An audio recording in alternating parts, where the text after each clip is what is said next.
Traditional seminary for 12 years with his private teachers. He's a Hafiz al-Quran, and he completed his 8-year course and graduated with a license to teach as a scholar. And then he pursued an additional degree in Islamic study from Al-Azhar University as he lived and studied in Cairo for 5 years and graduated with a specialization in principle of Hadith, Shaykh al-Islam. Sheikh Manzar served in Al-Azhar Darul Afta to complete his qualification as a Mufti and earn a special and rare license to issue legal verdicts in all 4 schools of thought. After moving to the US, Sheikh Manzar studied at UNC Chapel Hill, Oxford University, UK, and completed his MLA in Liberal Arts from Duke University. He has to his credit over 50 published research papers and books and presented his works at several international conferences. Currently, he is pursuing his PhD degree from the University of Cape Town in South Africa, and he holds the position of Religious Director and Resident Scholar at the Islamic Center of Morrisville, North Carolina. تو بغیر کسی تاخیر کے میں جناب شیخ منظور اسلام صاحب کو دعوت ہوا کہ آپ پلیز تشریف لائیے اور اپنے بیان سے نعرہ تکبیر،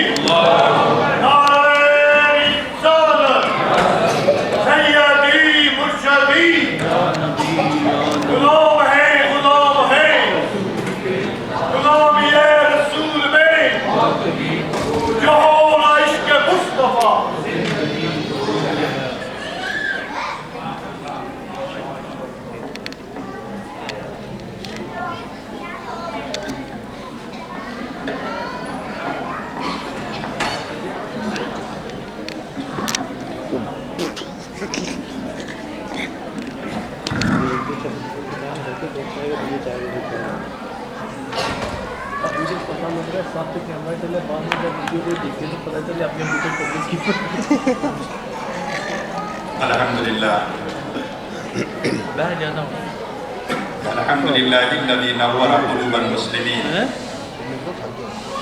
وبعث محمدا صلى الله تعالى عليه وآله وسلم رحمة للعالمين. أشهد أن لا إله إلا الله وحده لا شريك له شهادة تنير قلوب المؤمنين والمسلمين، وأشهد أن سيدنا مولانا محمدا عبد الله ورسوله الفاتح لما غلب والخاتم لما سبق وعلى آله وصحبه وبارك وسلم. أما بعد، يقول مولانا سبحانه وتعالى بعد أعوذ بالله من الشيطان الرجيم بسم الله الرحمن الرحيم. هو الذي بعث في الأميين رسولا منهم يتلو عليهم آياته ويزكيهم ويعلمهم الكتاب والحكمة وإن كانوا من قبل لفي ضلال مبين. صدق الله العظيم.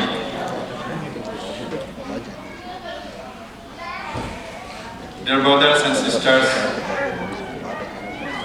Qutb Bhai and the friends who organized this blessed occasion,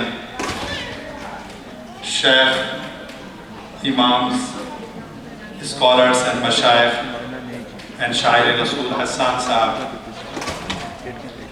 and brothers and sisters in this community, Assalamu alaikum wa rahmatullahi wa barakatuh. It's the blessings of Allah subhanahu wa ta'ala, as He subhanahu wa ta'ala granted us with this occasion, which is directly connected to our Master, our beloved Habibi Sayyidi Muhammadur Rasulullah sallallahu ta'ala alayhi wa sallam. That's why we see Muslims around the world every year in this blessed month. They come together, they start praising the Prophet sallallahu ta'ala alayhi wa sallam.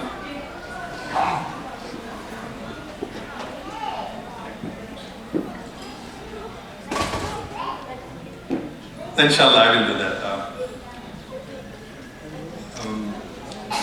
So I was just mentioning the Prophet sallallahu ta'ala alayhi wa sallam is a ni'mah and blessing for all of us. if you see the Arab world, you will be surprised. We as a subcontinent people, many times we do not understand, and we think it's Pakistani culture, it's Indian culture, it's Bangladeshi culture, it's something is in India and Pakistan. It doesn't take place somewhere around the world, or it doesn't take place in Egypt or somewhere or in Arab world, but it's completely opposite.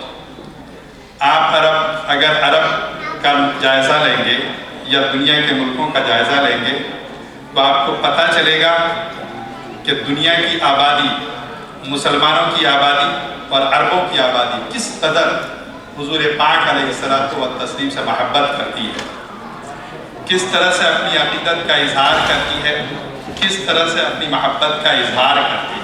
So you all will be surprised when you see the love of Arab brothers and other Muslim brothers, how they express their love to the Prophet sallallahu ta'ala alayhi wa sallam. یہ ایسی چیز ہے جس کا بیان نہیں کیا جا سکتا، جس کا اظہار نہیں کیا جا سکتا، جس کو الفاظ میں پرویا نہیں جا سکتا، جس کی توضیح و تشریح نہیں کی جا سکتی. یہ جذبات ہوتے ہیں، یہ خیالات ہوتے ہیں، یہ افکار ہوتے ہیں، یہ عقیدت ہوتی ہے، یہ محبت ہوتی ہے، یہ الفت ہوتی ہے جو انسان اپنے اپنے انداز میں جس کا اظہار کرتا ہے.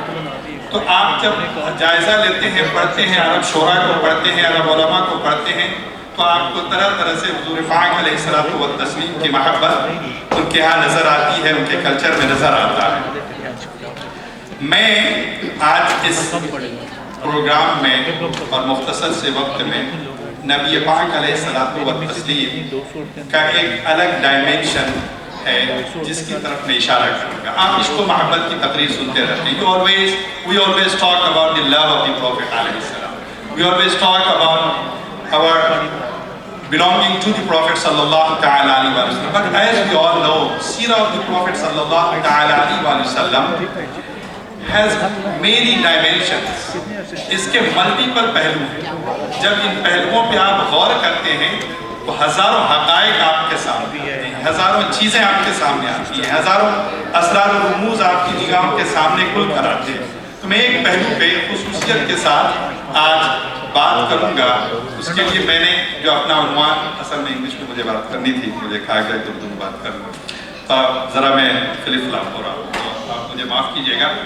لیکن بہرحال جو میں نے عنوان اپنے لیے متعین کیا تھا وہ یہ کہ creating a space searching for existence. Creating a space searching for existence. What do I mean by that? When we read the ahadith of the Prophet alayhi salam and the biography of the Prophet sallallahu ta'ala alayhi wa sallam, and particularly in this age and time, جب آپ میلاد شریف کرتے ہیں، جب آپ عشق رسول صلی اللہ تعالیٰ علیہ وسلم کا اظہار کرتے ہیں، particularly we are living here in Western world, as a minority, do we see something, some reflection of the guidelines in the life of the Prophet sallallahu ta'ala alayhi wasallam or not? Can we use Milad al-Nabi sallallahu ta'ala alayhi wasallam as a guideline for all of us? کیا میلاد رسول صلی اللہ تعالیٰ علیہ وسلم کو ہم اپنی زندگی کا نمونہ بنا سکتے ہیں؟ کیا میلاد کی محافل سے ہم ایسی کوئی چیز نکال سکتے ہیں، کسی چیز کو سامنے لا سکتے ہیں جو ہماری زندگی کے لیے نور کا باعث بن جائے، جو ہماری رہنمائی کا باعث بن جائے، جو ہم یہاں پہ اقلیت یا مائنورٹی کی حیثیت سے رہ رہے ہیں ہمارے لیے نام، ہمارے لیے نشان بن جائے یا رہنمائی کا باعث بن جائے؟ تو یقیناً of course whenever we read the biography of the Prophet alayhi salam, we see all these dimensions. And we see a light in the biography of the Prophet alayhi salam, being a minority, being in the Western world, and being American Muslim. We see many aspects in the life of the Prophet sallallahu alayhi wa sallam. That's why I'm using this word, creating a space. We Muslim, we need a space, create for ourselves, and also we have to focus on existence for the Muslims. اور ہمیں یہ تلاش کرنے کی ضرورت ہے کہ ہمیں اپنے وجود کو سیرت کی روشنی میں کیسے تلاشنا ہے، کیا حضور پاک علیہ الصلوۃ والتسلیم نے اس کی طرف رہنمائی فرمائی ہے؟ آف کورس فرمائی ہے۔ آپ مکی زندگی کا جائزہ لیجئے، آپ مدنی زندگی کا جائزہ لیجئے، آپ کو پتہ چلے گا کہ حضور پاک علیہ الصلوۃ والتسلیم نے بہت ہی کھل کر ان تمام باتوں کی طرف اشارہ کیا ہے۔ اسلام کی شروعات ہوتی ہے، حضور پاک علیہ الصلوۃ والتسلیم آپ اعلان کرتے ہیں، سیدہ خدیجہ رضی اللہ تعالی عنہ اسلام قبول کرتی ہیں، حضرت سیدنا علی رضی اللہ تعالی عنہ اسلام قبول کرتے ہیں، سیدنا ابوبکر الصدیق رضی اللہ تعالی عنہ اسلام قبول کرتے ہیں۔ یاد رکھیے، پہلی وحی آتی ہے حضور پاک علیہ الصلوۃ والتسلیم کے پاس غار حرا میں۔ نبی پاک علیہ الصلوۃ والتسلیم حضرت جبریل علیہ الصلوۃ والتسلیم سے یا علیہ السلام سے ملاقات کرتے ہیں، اور اس کے بعد آقا کائنات علیہ الصلوۃ والتسلیم حضرت ام المؤمنین خدیجہ رضی اللہ تعالی عنہ کے پاس تشریف لاتے ہیں اور فرماتے ہیں خشیت علی نفسی۔ حضرت خدیجہ تمام باتوں کو سنتی ہیں، نہیں کہ خدیجہ جو کہتی ہے وہ میری گفتگو کا موضوع ہے۔ سیدہ خدیجہ کہتی ہیں کلا واللہ لن یخزیک اللہ ابدا، اے میرے حبیب علیہ الصلوۃ والتسلیم، میرے جانثار سیدہ خدیجہ رضی اللہ تعالی عنہ اس وقت نبوت کے اسرار و رموز سے واقف نہیں ہیں، جانتی ہیں کہ میرے شوہر نامدار بہت ہی منفرد ہیں، ان کی کوئی مثال نہیں ہے، ان کے بارے میں کوئی ذرہ برابر تنقید نہیں کر سکتا ہے، کوئی غلط بیانی سے کام نہیں لے سکتا ہے، کوئی آپ کی کردار کشی نہیں کر سکتا ہے۔ آپ کے تمام سوشل پہلو کو حضرت سیدہ خدیجہ جانتی ہیں، اس لیے سیدہ خدیجہ رضی اللہ تعالیٰ عنہ کمپلیٹ فارم کے ساتھ کہتی ہیں کلا واللہ لن یخزیک اللہ ابدا، اللہ تبارک و تعالیٰ will never disgrace you۔ وہ ہمیں 5 ریزن دیتی ہیں جو ہمارے لیے نمونے عمل ہے، 5 ریزن دیتی ہیں۔ سیدہ خدیجہ فرماتی ہیں وَإِنَّكَ لَتَصِلُ الرَّحِمَ وَتَصْدُقُ الْحَدِيثَ وَتَحْمِلُ الْكَلْبَ وَتَقْرِئُ الضَّيْفَ وَتُعِينُ عَلَى نَوَائِبِ الْحَقِّ۔ یہ 5 پوائنٹ جو سیدہ خدیجہ ذکر کریں، وہ کہہ رہی ہیں اللہ سبحانہ وتعالی will never disgrace you۔ Why? Because you are the person, you always maintain a kinship, you always establish a relationship with your relatives, and you are always a person who never lie. You are a truthful person, most trustworthy person, most truthful person, and you always handle the burdens, you always help others, and you always honor your guests, and always you are, if there is a need, you are there۔ So سیدہ خدیجہ رضی اللہ تعالی عنہ 5 اخلاقی پہلو کا ذکر کرتی ہیں حضور پاک علیہ الصلوۃ والتسلیم کے ساتھ۔ اب آپ آ جائیے مدینے، انہی 5 پوائنٹس کو اور 5 کمپوننٹس کو آپ مدینے آ جائیے۔ حضرت رسول پاک صلی اللہ تعالی علیہ وآلہ وسلم ہجرت فرما کے مدینہ طیبہ تشریف لاتے ہیں، قبائل آپ کے ارد گرد ہیں، لوگ جوق در جوق آ رہے ہیں، ہر آدمی اپنے اپنے طریقے سے آ رہا ہے، اپنی اپنی باتیں کر رہا ہے، کوئی ٹیسٹ کرنے آ رہا ہے، کوئی چیک کرنے آ رہا ہے، کوئی امتحان لینے آ رہا ہے، کوئی کچھ کر رہا ہے، کوئی کچھ کر رہا ہے، اور ہر ایک اپنی تشفی کے بعد اسلام سے سرفراز ہو جا رہا ہے۔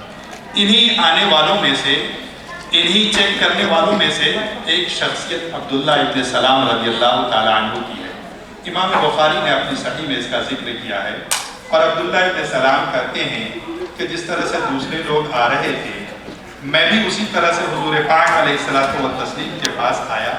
میں بھی یہ چیک کرنا چاہ رہا تھا کہ کیا یہ حقیقی معنوں میں نبی ہے یا نہیں۔ کہتے ہیں کہ the first word I heard from سیدنا رسول صلی اللہ تعالی علیہ وآلہ وسلم he said ایھا الناس افشوا السلام واطعموا الطعام وصلوا باللیل والناس نیام تدخلوا الجنت بسلام۔ یہ کہتے ہیں کہ پہلی چیز جو میں نے حضور پاک علیہ الصلوۃ والتسلیم سے سنی، جو پہلا سنٹنس میں نے حضور پاک صلی اللہ تعالی علیہ وآلہ وسلم سے سنا، وہ یہ تھا کہ سرکار نے ارشاد فرمایا اے لوگو آپ سلام کیا کرو، اے لوگو آپ ایک دوسرے کو کھانا کھلایا کرو، اے لوگو آپ جب وہ ساری رات میں سو جائیں تو اس وقت اٹھ کر اللہ کی بارگاہ میں حاضری دیا کرو۔ پھر فرماتے ہیں کہ سرکار نے فرمایا as a result you will be entered in Jannah of Allah subhanahu wa ta'ala peacefully۔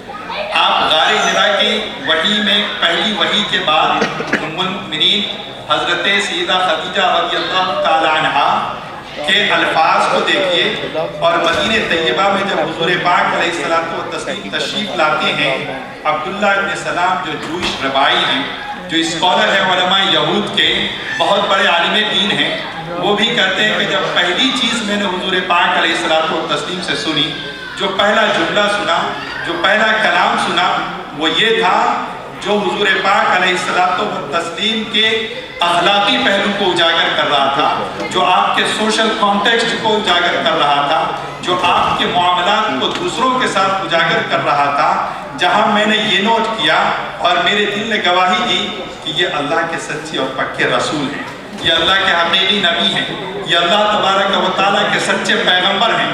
اسی لیے میں نے اسی وقت شہادت دی، اشہد ان لا الہ الا اللہ و اشہد ان محمد رسول اللہ۔ حاضرین کرام، آپ ان احادیث کو ایک طرف رکھیں اور پھر حضور پاک علیہ الصلوۃ والتسلیم کی شخصیت کا جائزہ لیں، پھر اس کے بعد سیرت نبویہ کو اس روشنی میں پڑھیے۔ اور آج ہم مسلمان جو یہاں مغربی ممالک میں رہ رہے ہیں، یہاں جو ہم چیلنجز فیس کرتے ہیں، یہاں جو ہمیں ہزاروں مسائل کا سامنا ہوتا ہے، آپ ان چیزوں کو اگر پیش نظر رکھیں گے تو بہت ہی اچھی طرح سے آپ کو اپنے مسائل کا حل نظر آئے گا۔ آپ اپنے لیے اسپیس کریٹ کریں گے، آپ اپنے بچوں کے لیے اسپیس کریٹ کریں گے، آپ یہ بات پوری طرح سے سمجھ جائیں گے کہ ایسے معاشرے میں سیرت رسول کی کتنی اہمیت ہے، میلاد رسول کی کتنی اہمیت ہے، احتفال بالمولد کی کتنی زیادہ ضرورت ہے کہ جب ہم احتفال کرتے ہیں، جب ہم سیلیبریٹ کرتے ہیں، جب حضور پاک علیہ الصلوۃ والتسلیم کی یاد مناتے ہیں، ہم کرتے کیا ہیں؟ ہم آپ کی زندگی کا بیان کرتے ہیں، ہم آپ کے اخلاق کا بیان کرتے ہیں، ہم آپ کے کردار کا بیان کرتے ہیں، ہم آپ کی خوبصورتی کا بیان کرتے ہیں، ہم آپ کے شمائل کا بیان کرتے ہیں، ہم آپ کے مواصفات کریمانہ کا بیان کرتے ہیں، اور ہم اپنی خوشیوں کا ایسے ہی اظہار کرتے ہیں جیسے کہ عرب کے شاعر امیر الشعراء شوقی نے کیا ہے۔ کہتے ہیں، عربی میں لکھتے ہیں سرکار کی پیدائش کا بیان کرتے ہوئے، ولد الہدی فالکائنات ضیاء، ولد الهدى فالكائنات ضياء وفم الزمان تبسم وثناء، الروح والملأ الملائك حوله للدين والدنيا به بشراء، والعرش يزهو والحظيرة تزدهي والمنتهى والسدرة العسماء۔ اور اخیر میں کہتے ہیں، یا من له الاخلاق ما تهوى العلا، یا من له الاخلاق ما تهوى العلا، منها وما يتعشق الكبراء۔ محترم، یہ امیر شعراء یہ 50-60 سال پہلے عرب کے شاعر ہوئے مصر کے، سرکار کی تشریف آوری کا بیان کر رہے ہیں۔ حضور پاک علیہ الصلوۃ والتسلیم کی شان و شوکت کے ساتھ یہاں تشریف لائے، آپ کی جلوہ گری کیسے ہوتی ہے، آپ کی پیدائش کے وقت حالات کیا تھے، آپ جب تشریف لائے تو دنیا کس طرح نور سے منور ہو گئی ہے، دنیا کو رہنمائی کیسے ملی ہے، دنیا نے آپ سے کیسے استفادہ کیا ہے، عرب کی تاریخی کیسے دور ہوئی ہے، اور ساری دنیا آپ کے معجزات سے کس طرح مسحور ہو کر اسلام کے دامن کرم سے وابستہ ہو گئی ہے، اس کا بیان انہوں نے اپنے انداز میں کیا ہے۔ اور آپ قربان جائیے، قصیدہ بردہ جس کو آپ ہمیشہ پڑھتے سنتے ہیں، قصیدہ بردہ، یہ لفظ تو ہم بار بار پڑھتے ہیں، مولایا صلی وسلم دائما ابدا علی حبیبک خیر الخلق کلہم۔ اس کی جو شروعات ہوتی ہے نا، آپ حیران رہ جائیں کہ عشق رسول، محبت رسول کا اظہار بوسری کس انداز میں کرتے ہیں، اللہ کے رسول علیہ الصلوۃ والتسلیم کی بارگاہ میں حاضری کیسے دیتے ہیں، نظر و نیاز کس طرح سے پیش کرتے ہیں، یہ انہی کی شایع نشان ہے۔ تاریخ میں بوسری اکیلے ہوئے ہیں جو اس انداز سے اللہ کے رسول علیہ الصلوۃ والتسلیم کی بارگاہ میں حاضری دیتے ہیں۔ بوسری شروع اس طرح سے کرتے ہیں، کہتے ہیں، امن تذکری جیران بدی سلمی، مزجت دمعا جرى من مهلة بدم وأوقد البرق من تلقاء كاظمة۔ فرماتے یہ ہیں، اصل میں ایک ڈسکرائب کیا جا رہا ہے کہ وہ ایک کوسچن ریز کرتے ہیں کہ ایک شخص جب کسی کی محبت میں فنا ہو جاتا ہے، جب کسی کی محبت میں پوری طرح سے کھو جاتا ہے، جب اسے اپنے آپ کا شعور نہیں کرتا، جب اپنے بارے میں کچھ سوچ نہیں سکتا، جب اپنی فکر نہیں کر سکتا، اپنا ہوش کھو بیٹھتا ہے کسی کے عشق میں، کسی کی محبت میں، تو ڈائریکٹ اس کا اظہار نہیں کرتا، ان کے بلانگنگز، اس کے سراؤنڈنگز، ان کے حالات، ان کے ماحول اور جو ان کے آس پاس کی چیزیں ہوتی ہیں اس کا ذکر کرتا ہے۔ بوسیری مکہ میں نہیں ہے، بوسیری مدینے میں نہیں ہے، بوسیری مصر میں ہزاروں میل کے فاصلے پر یا سینکڑوں میل کے فاصلے پر مصر میں بیٹھے ہوئے ہیں۔ انہیں رسول پاک علیہ الصلوۃ والتسلیم کی یاد آتی ہے، انہیں رسول پاک علیہ الصلوۃ والتسلیم کی یاد آتی ہے اور کہتے ہیں ایک درد جگر میں اٹھتا ہے، ایک بھوک سکٹ دل میں اٹھتی ہے، ایک درد جگر میں پیدا ہوتا ہے، میں چپ کے روتا ہوں جب سارا عالم سوتا ہے، یا دوسرے الفاظ میں جب چپ کے روتا ہوں جب شہر مدینہ کوئی جاتا ہے۔ بوسیری اسی انداز میں کھوئے اور کھو کر قاہرہ اسکندریہ میں بیٹھ کر مدینے کے پہاڑوں کو یاد کرتے ہیں، مدینے کی بلانگنگز کو یاد کرتے ہیں، سرکار مصطفیٰ علیہ التحیۃ والثناء کے شہر کو یاد کرتے ہیں، پہاڑوں کو یاد کرتے ہیں، جنگلوں کو یاد کرتے ہیں، صحرا کو یاد کرتے ہیں، اور یاد کر کے یہ کہتے ہیں امین تذکری جیرانی بیزی سلمی، پھر حضور کی یاد میں پوری طرح سے رونے لگتے ہیں، ایموشنل ہو جاتے ہیں، جذباتی کیفیت ہو جاتی ہے، اپنے آپ سے سوال کرتے ہیں کیا یہ جو مکہ مدینہ کے پہاڑ ہیں حضور صلی اللہ علیہ وسلم اس کی یاد آ گئی اس لیے رو رہے ہوں؟ سرکار کا نام ذکر نہیں کرتے ہیں، کہتے ہیں مدینے کے فلاں درخت کی یاد آ گئی اس لیے رو رہے ہو، مکے کے فلاں درخت کی یاد آ گئی اس لیے رو رہے ہو، فلاں پہاڑ جو مدینے میں بستا ہے اس کی یاد آ گئی ہے اس لیے رو رہے ہو۔ غرض ہے کہ ساری چیزوں کا بیان کرتے ہوئے پھر کہتے ہیں اَيَحْسَبَ الصَّبْرُ أَنَّ الْحُبَّ مُنْكَتِمُ، آپ بات بتا نہیں رہے، آپ کہاں جا رہے ہو اور کدھر سے آپ کے جذبات کہاں سے کنیکٹ ہو رہے ہیں، آپ یہ بات بتا نہیں رہے ہو۔ ڈائریکٹ کیوں نہیں بولتے؟ ڈائریکٹ کیوں نہیں بولتے؟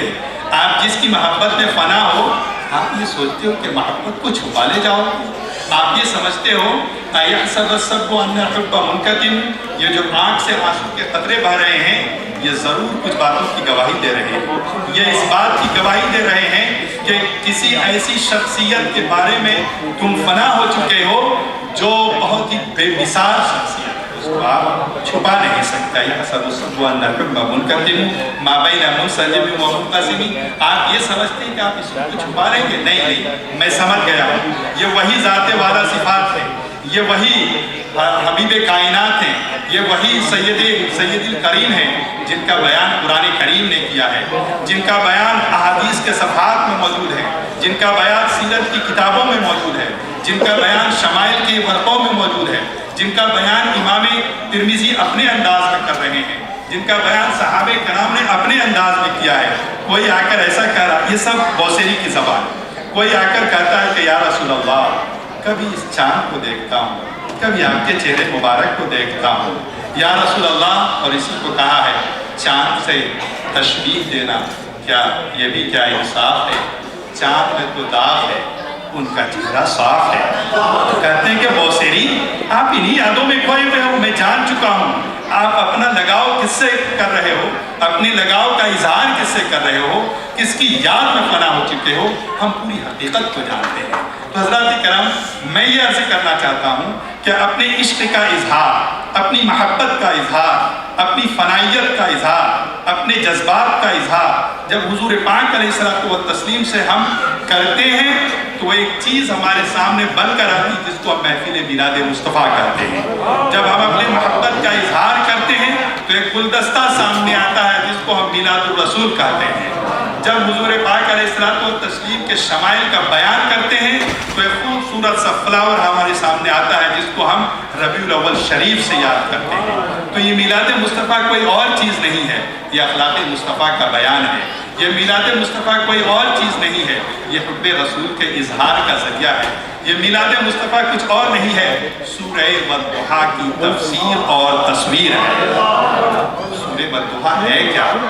سورہ والضحیٰ ہے کیا؟ میں اپنی زبان میں اس سورہ کو سورۃ مصطفیٰ کہا کرتا ہوں علیہ التحیۃ والثناء۔ لوگ اس کو اپنے انداز میں پڑھتے ہیں، ہم اسے اپنے بزرگوں کے انداز میں پڑھتے ہیں، لوگ اسے تفسیر کی روشنی میں دیکھ لیتے ہیں، لوگ الفاظ کے معنی میں کھو جاتے ہیں، ہم الفاظ کے معنی میں غوطہ زن ہونے کی کوشش کرتے ہیں، لوگ لفظوں کا ترجمہ پڑھتے ہیں، ہم لفظوں کے اسرار و رموز میں کھو جانے کی کوشش کرتے ہیں۔ جب لفظوں کے ترجمے سے اوپر اٹھ کر لفظوں کے اسرار و رموز میں جائیں گے